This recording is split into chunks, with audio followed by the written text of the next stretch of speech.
Selamat siang semuanya.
dari Allah Subhanahu wa taala. Jadi surat cinta dan firman Allah Subhanahu wa taala. Jadi kita juga harus belajar dengan baik untuk agar kita bisa membaca Al-Qur'annya ya. Oke. Kita mulai pelajaran hari ini, yaitu tentang hukum bacaan lam dan ro. Oh iya anak-anak, ada yang membawa spidol? Ibu lupa soalnya. Enggak ada. Enggak ada ya dia. Oke, tidak apa-apa. Enggak ada ya? Oke, enggak apa-apa, tidak apa-apa. Kita langsung lanjut ke materi aja ya anak-anak. Jadi hukum bacaan lam ini, lam adalah atau hukum bacaan lam adalah lafaz Allah yang artinya mengagungkan Allah. Nah, hukum bacaan lam ini yaitu adalah hukum yang tertera dalam lafaz Allah. Nah, dari hari ini kita akan belajar dari ciri-ciri dua cara membaca lam jalalah ya. Lam jalalah. Tahu kan lam jalalah? Ada yang tahu lam jalalah? Enggak. Lam jalalah itu adalah lafaz Allah. Lafaz Allah. Iya, lafaz Allah. Aduh, susah ya kalau nggak ada spidol ya. Ya, nggak apa-apa lah kita. Tapi tahu kan lam jalalah itu apa? Lafaz Allah. Oke. Nah, jadi kali ini kita akan belajar tentang lam jalalah. Lam jalalah tadi dibagi menjadi dua, yaitu lam jalalah takrib dan juga tarkib.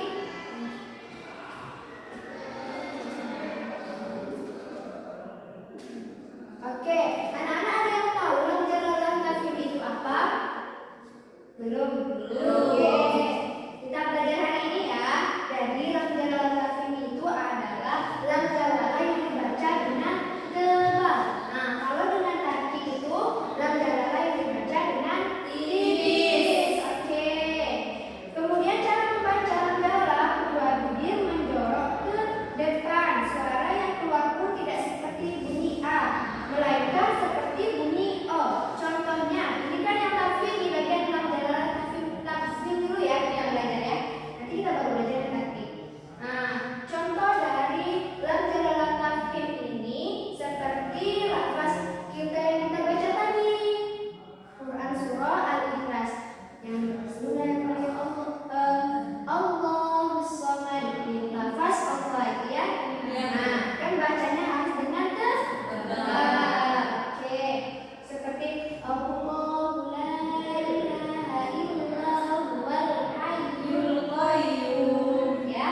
Kemudian itu salah satunya ya. Kita belajar lagi ke lam jalalah tarkib. Lam jalalah tarkib. Apa lam jalalah tarkib tadi? Dibaca dengan tipis. Oke. Nah, lam jalalah tarkib ini juga disebut dengan nama lain yaitu muraqqaqah. Muraqqaqah. Nah, kalau yang tafkhim tadi nama lainnya mufakhamah. Iya, mufakhamah. Nah, jadi lam jalalah tadi apa tadi lam jalalah? Lafaz Allah. Oke, bentar. Oke, jadi bunyi lam pada lafaz Allah yang dihukumi tarkib harus dibaca dengan tipis. Nah, contohnya kita sering saja hari ini. Contohnya seperti kita mengucapkan basmalah. Seperti Bismillah.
Jadi, hukum bacaan roh juga terdapat 3 macam cara membacanya. Yaitu yang pertama, seperti tadi tafkhim, juga tarkib, dan yang terakhir ini yaitu jawazul wajhain. Jadi seperti yang sudah kita ketahui, tafkhim tadi artinya kalau tadi artinya salah satu cara kita membaca roh ini secara tebal seperti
wajah